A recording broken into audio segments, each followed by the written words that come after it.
रसशाला यानी फार्मेसी का पुस्तक का लेसन तैयार करेंगे आज। औषधि एवं पथ्य निर्माण। फार्मेसी कहते हैं औषधियों का निर्माण करना तथा उसके पथ्यों का निर्माण करना, यही फार्मेसी का शाब्दिक अर्थ इन्होंने बताया है। प्रत्येक चिकित्सा पद्धति में एक फार्मेसी होती है, जैसे एलोपैथी में, आयुर्वेद में, होम्योपैथी में।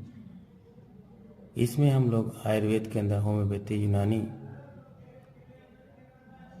तीनों का ही हम अध्ययन करेंगे।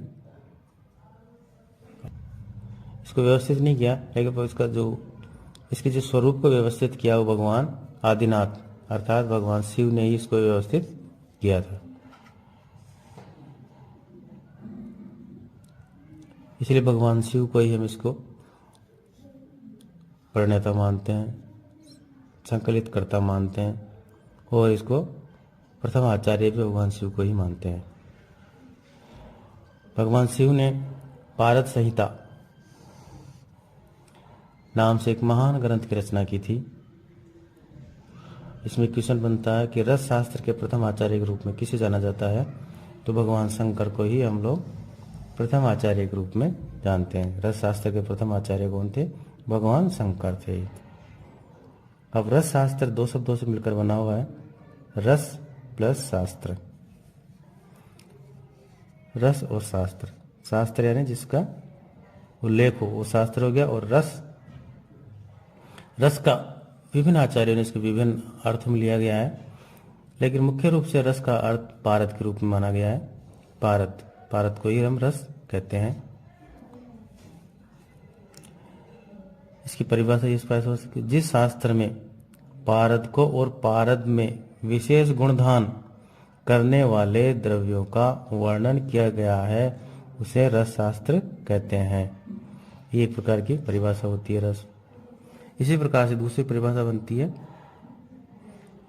रस, उपरस, महारस, साधारण रस, रस, रत्न, उपरत्न, विष, उपविष के शोधन, मारण, आमयिक प्रयोग आदि का विस्तृत विवरण जिस शास्त्र में किया गया है उसे रस शास्त्र कहते हैं। इस प्रकार से रस शास्त्र की दो परिभाषा बन के आती है हमारे पास सामने।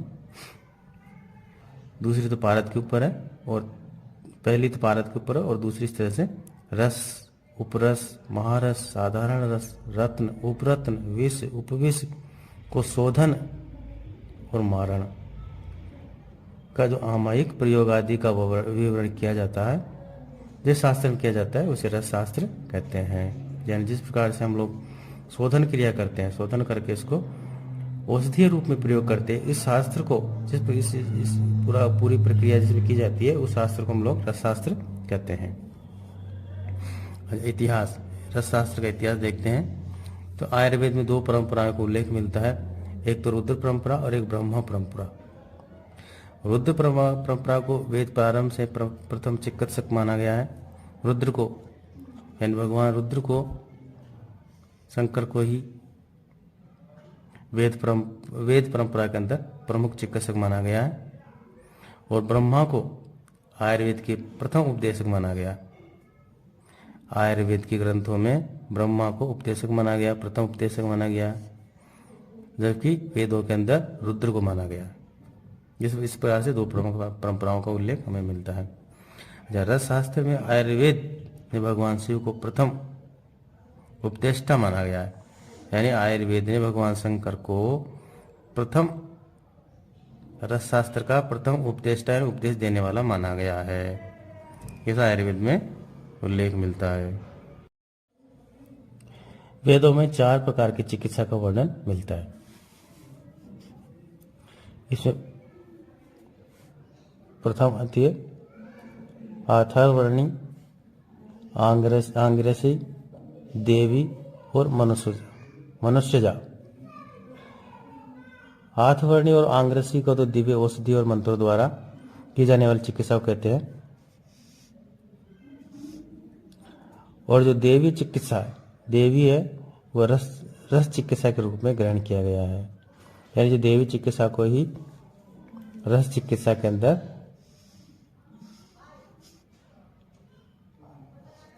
लिया गया है। रस शास्त्र में 84 सिद्धों का उल्लेख मिलता है। ये नाथ संप्रदाय के से संबंधित थे। 84 सिद्ध थे, नवनाथ 84 सिद्ध हुए जो नाथ संप्रदाय से संबंधित थे। नाथ संप्रदाय शैव मत अनुयायी थे, यानी जो शिव के ही अनुयायी थे, शिव को ही मानते थे, अपना गुरु शिव को मानते थे, इसी के अनुयायी थे। सनातन संप्रदाय इसी से बना हुआ है। इसी प्रकार से जो रस शास्त्र का उल्लेख मिलता है नाथ संप्रदाय से चला हुआ आ रहा है, ऐसा मानते हैं। भारतीय रस शास्त्र के मुख्य स्तंभ पारद है, यानी जो हमारा मुख्य स्तंभ था वो पारद ही था। हमने पहले परिभाषा में किया था पारद, तो यानी जो रस शास्त्र का है प्रमुख स्तंभ है वो पारद के ऊपर ही है। ठीक है। अच्छा, अब रस शास्त्र के इतिहास को हम 4 भागों में विभक्त करते हैं। इसके शास्त्रों के बारे में देखते हैं तो 4 भागों में था। अब 4 काल कौन कौन से थे ये काल याद रखना जरूरी होता है हमें। पहला काल था वैदिक काल था, फिर आया संहिता काल, फिर आया संग्रह काल, फिर आया आधुनिक काल। इस प्रकार से 4 काल थे। अब रस शास्त्र का विकास किस प्रकार से हुआ, कौन कौन से ग्रंथों का इसमें निर्माण हुआ, कौन कौन से आचार्यों ने कौन कौन से ग्रंथ लिखे, ये इसका उल्लेख हमें इसमें मिलता है। वैदिक काल में, वैदिक काल में स्वर्ण, रजत, ताम्र, वंग, अंजन, मनशिला, मणि, शंख आदि धातुओं का उल्लेख मिलता है। जो वैदिक काल था इनमें इनका उल्लेख मिलता है। और याज्ञवल्क्य की स्मृति में स्वर्ण मधु प्राशन का उल्लेख भी मिलता है। जो आज स्वर्ण मधु प्राशन बड़ा चर्चित होता जा रहा है, इसका उल्लेख भी मिलता है, यानी कि याज्ञवल्क्य की स्मृति में ही मिलता है। दूसरा काल आता है संहिता काल। इसमें कई प्रकार की संहिताओं का निर्माण किया गया।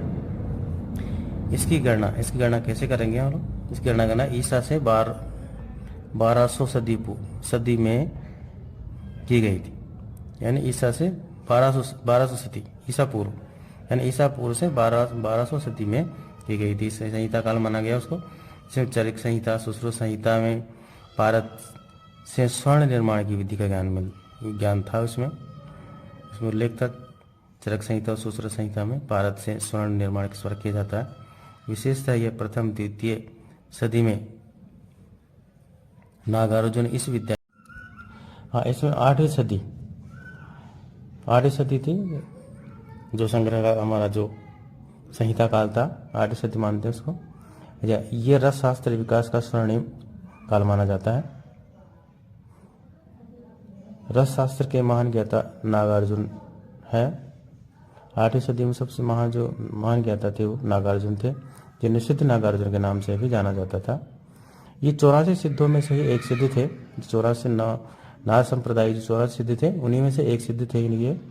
इनके जो गुरु थे वो सरहप्पा, यानी कि सरहप्पा के शिष्य थे। और रस हृदय तंत्र के लेखक थे। इसमें कई रचनाएं लिखी जिसमें संहिता काल में। तो जो रस हृदय तंत्र के जो लेखक थे उसे गोविंद भगवान पदाचार्य थे। रस हृदय तंत्र के लेखक कौन थे, गोविंद भगवान पदाचार्य थे। और रससार ग्रंथ, एक दूसरा ग्रंथ था रससार, ये ग्रंथ लिखा था द्वितीय गोविंदाचार्य ने। प्रथम गोविंदाचार्य थे, द्वितीय गोविंदाचार्य ने रस शास्त्र का ग्रंथ लिखा था। इसी काल में नाथपंथी सिद्धों में 24वें सिद्ध चरपटी नाथ हुए हैं।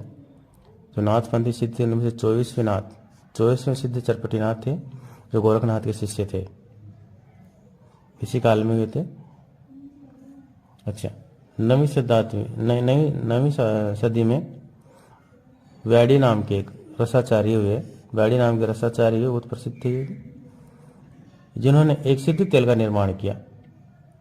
और इस तेल के अभ्यंग से वैडी को आकाश में उड़ने की शक्ति प्राप्त हुई थी। यानी जो अभ्यंग करने से, इस तेल के अभ्यंग करने से उसको आकाश मार्ग में उड़ने की शक्ति प्राप्त हो गई थी। इस प्रकार का तेल का इन्होंने निर्माण किया था वैडी नाम के रसाचार्य ने। तो ये था हमारा संहिता काल था, इसमें इतना सा उल्लेख है। आगे बहुत सब लेके, लेकिन हमें मुख्य मुख्य टॉपिक्स लिए हैं। तीसरा आता है संग्रह काल। तीसरा काल आता है संग्रह काल। इस काल में अनेक रस ग्रंथों का सृजन किया गया।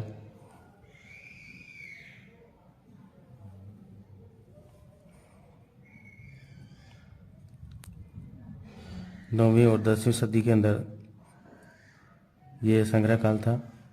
इसमें 9वीं सदी में था भोजराज रचित थी आयुर्वेद रसायन के नाम से एक ग्रंथ की रचना की। दत्तात्रेय तंत्र की रचना की। और वाडी ने रस ग्रंथ की रचना की थी वाडी ने, जिन्होंने एक प्रकार का तेल का निर्माण किया था, और तेल के अभ्यंग से उन्हें आकाश मार्ग में गमन करने की सिद्धि प्राप्त हो गई थी। 10वीं शताब्दी के अंदर सोमनाथ हुए, जिन्होंने रसोपनिषद के नाम से ग्रंथ की रचना की। दूसरे गोविंद भिक्षु हुए, जिन्होंने रस हृदय तंत्र की रचना की। वृंद हुए, जिन्होंने सिद्ध योग संग्रह की रचना की। और इसमें संग्रह काल में पारद के शोधन के बाद चूर्ण के रूप में प्रयोग में वर्णित था। ऐसा उल्लेख है इसमें कि पारद को शोधन के बाद में इसको चूर्ण के रूप में प्रयोग करते थे। अब आती 11वीं शताब्दी में। 11वीं शताब्दी अति महत्वपूर्ण रचनाओं का सर्जन हुआ। इसमें नागार्जुन रचित रसेंद्र मंगल,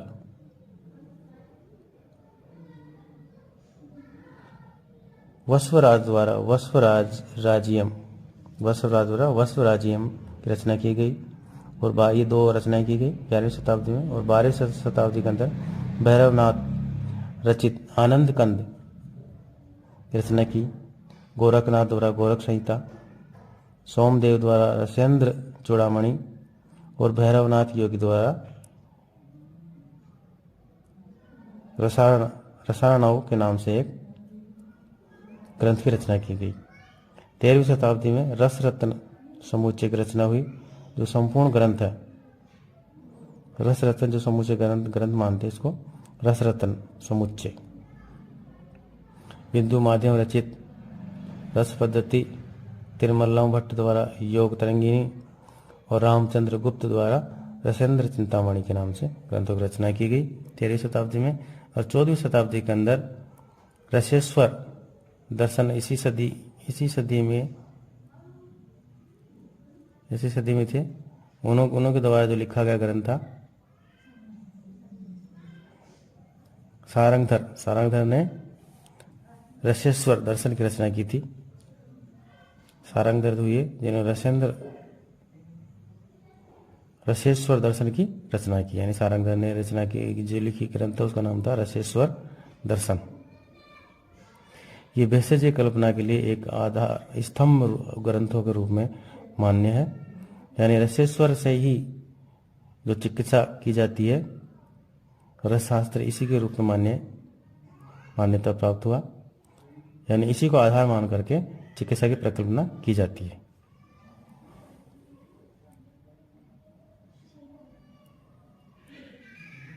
ढूंढुकनाथ द्वारा रसेंद्र चिंतामणि की रचना की गई। गोपाल कृष्ण के द्वारा रसेंद्र सार संग्रह की रचना की गई। और 15वीं शताब्दी में शालीनाथ रचित रसमंजरी, सुरेश्वर द्वारा रचित लोहा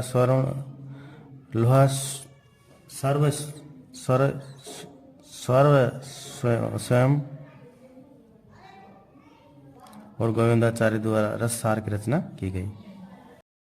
फिर आता आधुनिक काल। आधुनिक काल 16वीं शताब्दी से ही अनेक ग्रंथों का सृजन किया गया, जिनमें नवीन ज्ञान का समावेश बढ़ता गया। यानी आधुनिक काल से ही हमारा नवीन ज्ञान का समावेश बढ़ा था। गोपाल भट्ट रचित रसेंद्र सार संग्रह, गोपाल भट्ट द्वारा रसेंद्र सार संग्रह की रचना की गई। भाव मिश्र द्वारा भाव प्रकाश की रचना की गई। प्राणनाथ द्वारा रस प्रदीप की रचना की गई। और 17वीं शताब्दी में चूड़ामणि मिश्र ने रस कामधेनु के नाम से रचना की। तिरुमल्ला भट्ट ने योग तरंगिणी के नाम से रचना की।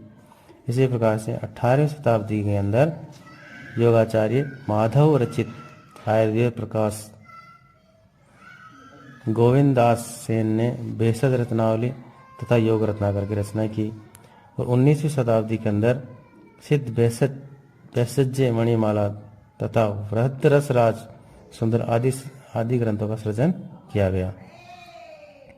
20वीं शताब्दी के अंदर सदानंद शर्मा द्वारा रस तरंगिनी, पंडित भूदेव मुखर्जी द्वारा रस जल निधि, आचार्य यादव द्वारा रसामृत, रामकृष्ण दंड द्वारा अभिनव रस की रचना की गई।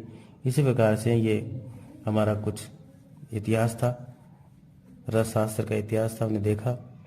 इसमें कई आचार्यों ने कई ग्रंथ लिखे। अब ये इतिहास पूर्ण हुआ। अब नेक्स्ट लेते हैं।